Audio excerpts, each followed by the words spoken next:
Learning lab. আমি ঈশিতা। আজকে আমি ক্লাস 8-এর পরিবেশ এবং বিজ্ঞান নামক বইটি অর্থাৎ বিজ্ঞান বিষয়ের অন্তর্গত ষষ্ঠ অধ্যায় অর্থাৎ জীবদেহের গঠন নামক অধ্যায়টির 173 নম্বর পেজ থেকে 176 নম্বর পেজের কোষের বৈচিত্র্য পর্যন্ত আলোচনা করব। তো 173 নম্বর পেজে আছে জড় এবং সজীব উপাদান নিয়ে একটি ছোট্ট আলোচনা। এরপর আছে কোষ, অঙ্গ এবং কলা নিয়ে একটি ছোট্ট ধারণা। এরপর আছে বিভিন্ন ধরনের অণুবীক্ষণ যন্ত্রের আলোচনা, যথা আলোক অণুবীক্ষণ যন্ত্র, জটিল অণুবীক্ষণ যন্ত্র, ইলেকট্রন অণুবীক্ষণ যন্ত্র ইত্যাদি নিয়ে একটি ছোট্ট ধারণা। এরপর আছে কোষের আকার এবং কোষের বৈচিত্র্য। আজকে আমরা কোষের বৈচিত্র্য পর্যন্তই আলোচনা করব। তো জীবদেহের গঠনের অন্তর্গত আজকে আমরা কোন কোন অংশগুলো আলোচনা করব? প্রথমে আমরা আলোচনা করব অ্যাবায়োটিক উপাদান সম্বন্ধে। আমাদের পরিবেশের অ্যাবায়োটিক উপাদান বা জড় উপাদান কাকে বলে, আমাদের পরিবেশের বায়োটিক উপাদান বা সজীব উপাদান কাকে বলে। এরপর আমরা আলোচনা করব একটি কোষ সম্বন্ধে একটি ছোট্ট ধারণা নিয়ে। এরপর আমরা আলোচনা করব কোষের আবিষ্কার কিভাবে হয় বা কোষের আবিষ্কার করেছিলেন কে সেই সম্বন্ধে। এরপর আমরা আলোচনা করব অণুবীক্ষণ যন্ত্র নিয়ে, অর্থাৎ অণুবীক্ষণ যন্ত্রের প্রকারভেদ, অণুবীক্ষণ যন্ত্র কিভাবে তৈরি হয়, অণুবীক্ষণ যন্ত্র কাকে বলে ইত্যাদি নিয়ে। এবং তারপর আমরা আসব বিভিন্ন কোষের বৈচিত্র্য, কোষের আকার, কোষের আয়তন ইত্যাদি নিয়ে। প্রথমেই আসি আমাদের পরিবেশের অন্তর্গত জড় উপাদান বা অ্যাবায়োটিক উপাদান নিয়ে। অ্যাবায়োটিক কথার অর্থ হলো পরিবেশের অন্তর্গত সেই সমস্ত উপাদান যে সমস্ত উপাদানে কোনো প্রাণ থাকে না, অর্থাৎ কোনো সজীব অংশ থাকে না, তাকে বলা হয় জড় উপাদান অর্থাৎ অ্যাবায়োটিক উপাদান। এক কথার অর্থ হলো যে উপাদানে কোনো প্রাণ থাকে না তাকে বলা হয় অ্যাবায়োটিক উপাদান। অর্থাৎ এই অ্যাবায়োটিক উপাদানটিকে আমরা যদি ভাঙি তাহলে আমরা পাবো অ্যা এবং বায়োটিক, তাই একে বলা হয় অ্যাবায়োটিক উপাদান অর্থাৎ জড় উপাদান। অ্যাবায়োটিক উপাদান কাকে বলে না, যে সমস্ত উপাদান কোনো উদ্দীপনায় সাড়া দেয় না, যে সমস্ত উপাদান কোনো উদ্দীপনায় সাড়া দেয় না, এছাড়া স্বেচ্ছায় নড়াচড়া করতে পারে না। অর্থাৎ স্বেচ্ছায় নড়াচড়া করতে না পারার কারণ কি, তাদের মধ্যে চলন গমন সংঘটিত হয় না, অর্থাৎ তাদের অঙ্গ প্রত্যঙ্গের সঞ্চালন হয় না, তাই তারা চলন গমনে সক্ষম নয় এবং তাই তারা স্বেচ্ছায় নড়াচড়া করতে পারে না। তৃতীয় নাম্বার কি, তৃতীয় নাম্বার হলো এদের মধ্যে কোনো বৃদ্ধি হয় না। অর্থাৎ সজীব উপাদানের যেমন এক স্তর থেকে আরেক স্তরে তাদের বৃদ্ধি ঘটে, যেমন আমাদের মানুষের মধ্যে একটা বৃদ্ধি স্তর থাকে, অর্থাৎ আমরা এক স্তর থেকে আরেক স্তরে বৃদ্ধিপ্রাপ্ত হই, তাই আমাদের মধ্যে বৃদ্ধি হয়। কিন্তু সজীব উপাদান ছাড়া অন্যান্য উপাদান অর্থাৎ জড় উপাদানের মধ্যে কোনো বৃদ্ধি ঘটে না। বৃদ্ধি না ঘটলে তাদের মধ্যে কোনো বংশ বিস্তারও ঘটে না। বংশ বিস্তার মানে এক বংশ থেকে অন্য বংশের বিস্তার সম্ভব হয় না, তাই জড় উপাদান বা অ্যাবায়োটিক উপাদানদের কোনো বংশ বিস্তার সম্ভব হয় না। এরপর হলো এদের মধ্যে কোনো জন্ম এবং মৃত্যু নেই। যেহেতু এদের মধ্যে কোনো প্রাণ নেই তাই তাদের প্রাণের সঞ্চার হয় না, তার ফলে তাদের জন্মও নেই, তার ফলে তাদের মৃত্যুও নেই। এবং এদের মধ্যে কোনো জীবন চক্র নেই, অর্থাৎ একটা জীবন চক্রের পরবর্তীকালে আরেকটি জীবন চক্রের ধাপ শুরু হয়, কিন্তু জড় উপাদান বা অ্যাবায়োটিক উপাদানের ক্ষেত্রে কোনো জীবন চক্রের পরিণতি ঘটে না। তাই অ্যাবায়োটিক উপাদানের বা জড় উপাদানের উদাহরণ হলো আলো, বাতাস, জল, মাটি, কাঠ, কয়লা ইত্যাদি সমস্ত উপাদান। এরপর আসি আমাদের পরিবেশের অন্তর্গত সজীব উপাদান সম্পর্কে। এই সজীব উপাদানকে বলা হয় জীবজ উপাদান বা সজীব উপাদান বা বায়োটিক উপাদান। অর্থাৎ যে সমস্ত উপাদানের মধ্যে প্রাণের সঞ্চার ঘটে তাকে বলা হয় বায়োটিক উপাদান। একে বায়োটিক উপাদান কেন বলা হয়, কারণ এই সমস্ত উপাদানগুলির উদ্দীপনায় সাড়া দেওয়ার ক্ষমতা আছে, অর্থাৎ তাদের অঙ্গ প্রত্যঙ্গের সঞ্চালন ঘটে। অর্থাৎ অঙ্গ প্রত্যঙ্গের সঞ্চালন ঘটার অর্থ হলো তারা উদ্দীপনায় সাড়া দেয় এবং তারা চলন গমনে সক্ষম। অর্থাৎ আমরা মানে মানুষ, আমাদের অঙ্গ প্রত্যঙ্গের সঞ্চালন ঘটে তাই আমরা উদ্দীপনায় সাড়া দিতে পারি, আমরা কেউ ডাকলে তার সাড়া দিতে পারি, তাই আমরা চলন গমনে সক্ষম। এরপর আসে আমাদের বৃদ্ধি হয়, আমাদের পুষ্টি হয়। বৃদ্ধি বৃদ্ধি যদি না হতো, আমাদের শৈশব থেকে যৌবন হতো না, যৌবন থেকে বৃদ্ধ বয়স হতো না, আমাদের বয়সটা দিন দিন বাড়তো না। তাই বৃদ্ধি হয়, বৃদ্ধি সম্ভব হয় এবং তার সাথে সাথে আমাদের পুষ্টি সম্ভব হয়, অর্থাৎ বিপাকক্রিয়া সংগঠিত হতে পারে। এছাড়া এরপর হয় বংশবিস্তার সম্ভব হয়। বংশবিস্তার সম্ভব হওয়ার অর্থ হলো আমাদের এক বংশ থেকে আরেক বংশের সঞ্চার ঘটে, তাই বংশবিস্তারে আমরা সক্ষম। এরপর আসি আমাদের জীবনচক্র সম্ভব হয়, আমাদের মধ্যে জীবনচক্র সংগঠিত হয়। এরপর আছে আমাদের মধ্যে জন্ম এবং মৃত্যু আছে। প্রাণের সঞ্চার ঘটা মানে একটি জন্ম হওয়া, একটি জন্ম হওয়া মানে তার মৃত্যু হওয়া। তাই আমাদের সজীব উপাদানের মধ্যে জন্ম এবং মৃত্যু হয়, আমাদের সজীব উপাদানের মধ্যে বংশবিস্তার হয়, জীবনচক্র সংগঠিত হয় ইত্যাদি। তো জড় উপাদানের উদাহরণ যেমন আলো, বাতাস, মাটি ইত্যাদি, ঠিক তেমনি সজীব উপাদান অর্থাৎ বায়োটিক উপাদানের উদাহরণ হলো উদ্ভিদ, প্রাণী এবং বিভিন্ন ধরনের জীবাণু। এরপর আমরা আসি কোষ সম্বন্ধে একটি ছোট্ট ধারণা নিই। কোষ কি? কোষ আমাদের জীবদেহের কতখানি গুরুত্বপূর্ণ ভূমিকা পালন করে সেই নিয়ে।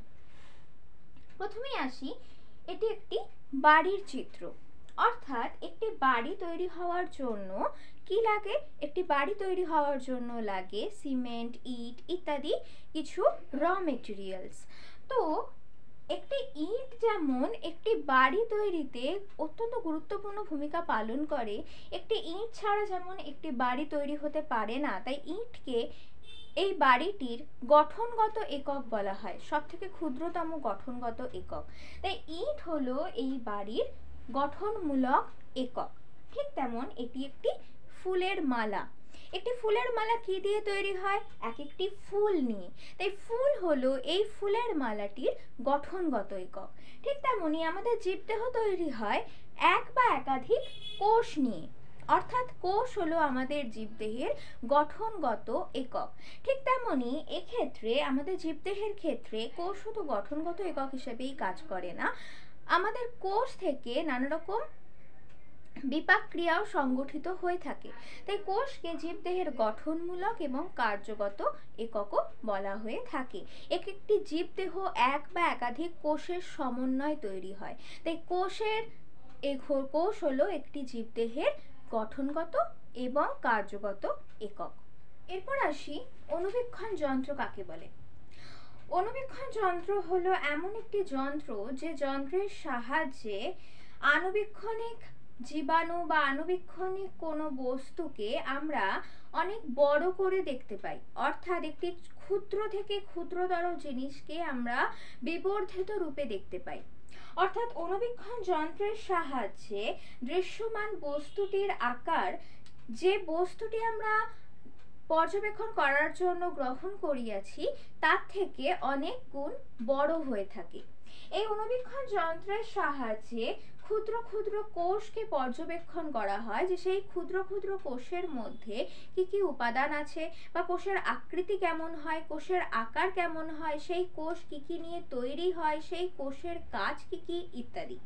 তো অণুবীক্ষণ যন্ত্রে দুভাগে ভাগ করা যায়, যথা আলোক অণুবীক্ষণ যন্ত্র এবং ইলেকট্রন অণুবীক্ষণ যন্ত্র। আলোক অণুবীক্ষণ যন্ত্রকে আবার যথারীতি দুভাগে ভাগ করা যায়, তথা সরল অণুবীক্ষণ যন্ত্র এবং জটিল অণুবীক্ষণ যন্ত্র। সরল অণুবীক্ষণ যন্ত্রে একটি লেন্স ব্যবহার করা হয়। সরল অণুবীক্ষণ যন্ত্রে একটি লেন্স ব্যবহার করা হয় এবং এর বিবর্ধন ক্ষমতা সীমিত থাকে, অর্থাৎ বা এই বিবর্ধন ক্ষমতা কম থাকে, অর্থাৎ এর সাহায্যে দ্রষ্টব্য বস্তুকে তার প্রকৃত আকারের থেকে 15 থেকে 20 গুণ বিবর্ধিত অবস্থায় দেখতে পাওয়া যায়। কিন্তু জটিল আলোক অণুবীক্ষণ যন্ত্রের ক্ষেত্রে দুটি ভিন্ন কাচের লেন্স ব্যবহার করা হয় এবং এর ক্ষেত্রে বিবর্ধন ক্ষমতা সরল অণুবীক্ষণ যন্ত্রের বিবর্ধন ক্ষমতার থেকে অনেক গুণ বেশি হয়ে থাকে। অর্থাৎ জটিল অণুবীক্ষণ যন্ত্রের মাধ্যমে দ্রষ্টব্য আণুবীক্ষণিক জীবাণুকে, দ্রষ্টব্য আণুবীক্ষণিক উপাদানকে অনেক গুণ বড় হিসাবে দেখতে পাওয়া যায়। তাই কোনো পর্যবেক্ষণ বা কোনো পরীক্ষার ক্ষেত্রে বেশিরভাগ সময় জটিল আলোক অণুবীক্ষণ যন্ত্র ব্যবহার করা হয়। সরল অণুবীক্ষণ যন্ত্র এবং জটিল আণুবীক্ষণিক যন্ত্র এই দুই ক্ষেত্রেই কোনো আলোর ব্যবহার করা হয়, অর্থাৎ একটি আলোক রশ্মি, প্রাকৃতিক আলোক রশ্মি বা সূর্যালোক ইত্যাদি ব্যবহার করা হয় সরল অণুবীক্ষণ যন্ত্রের ক্ষেত্রে। এরপর আসি ইলেকট্রন অণুবীক্ষণ যন্ত্র। ইলেকট্রন অণুবীক্ষণ যন্ত্রের ক্ষেত্রে আলোর পরিবর্তে ইলেকট্রন প্রবাহ প্রেরণ করা হয়। এই ইলেকট্রন প্রবাহ প্রেরণ করে কোনো দ্রষ্টব্য বস্তুকে তার অনেক বড় করে দেখা যায়, তার প্রকৃত অবস্থা থেকে অনেক গুণ বড় করে দেখতে পাওয়া যায়।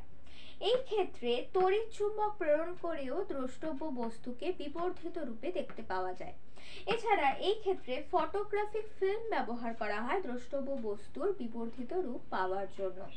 অর্থাৎ এই আণুবীক্ষণিক যন্ত্রের মাধ্যমে আমরা অণুবীক্ষণিক বস্তু, অণুবীক্ষণিক উপাদানকে তার বিবর্ধিত রূপে পরিবর্তন করে সেই বস্তুকে আমরা পর্যবেক্ষণ করতে পারি। কোষের ক্ষেত্রেও আমরা এক একটি ক্ষুদ্র ক্ষুদ্র কোষকে আণুবীক্ষণিক যন্ত্রের লেন্সের মাধ্যমে তার বিবর্ধিত রূপকে পর্যবেক্ষণ করে আমরা তার আকার, আয়তন, বিভিন্ন তার প্রকৃতি, বৈচিত্র্য ইত্যাদি সম্পর্কে জানতে পেরে থাকি। এরপর আসি কোষের বৈচিত্র্য সম্বন্ধে। কোষকে দুই ভাগে ভাগ করা যায়, যথা এককোষী এবং বহুকোষী। এককোষী কথার অর্থ হলো যে সমস্ত জীবদেহ একটি মাত্র কোষ নিয়ে তৈরি হয়ে থাকে তাকে বলা হয় এককোষী, এবং যে সমস্ত জীবদেহ এক বা একাধিক কোষের সমন্বয়ে তৈরি হয়ে থাকে তাকে বলা হয় বহুকোষী। এককোষী জীবদেহের উদাহরণ হলো রাইজোবিয়াম, নস্টক, অ্যানাবিনা ইত্যাদি, এবং বহুকোষী জীবদেহের উদাহরণ হলো সমস্ত উদ্ভিদ এবং প্রাণী কোষ। অর্থাৎ আমাদের বেশিরভাগ উদ্ভিদ এবং প্রাণী দেহই বহুকোষ নিয়ে গঠিত হয়ে থাকে, তথা স্পাইরোগাইরা, অ্যাগারিকাস, মস, ফার্ন, হাইড্রা ইত্যাদি।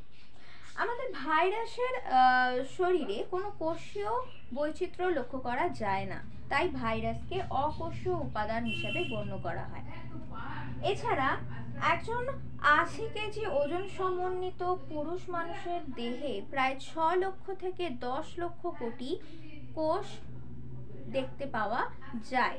তো আজকে আমরা কি আলোচনা করলাম? আজকে আমরা আলোচনা করলাম বিভিন্ন ধরনের সজীব উপাদান, জড় উপাদান, কোষের আকার, কোষের আয়তন এবং বিভিন্ন ধরনের আণুবীক্ষণিক যন্ত্র ইত্যাদি সম্বন্ধে। তো এখানেই আজকে আমি আমার আলোচনা শেষ করলাম। আলোচনাটি যদি ভালো লেগে থাকে তাহলে অবশ্যই কমেন্ট করো, লাইক করো এবং বন্ধুদের মধ্যে যত বেশি পরিমাণে শেয়ার করতে পারো শেয়ার করো, এবং চ্যানেলটিকে সাবস্ক্রাইব করে রাখো। এবং শেষ পর্যন্ত ভিডিওটি দেখার জন্য অসংখ্য ধন্যবাদ। নমস্কার।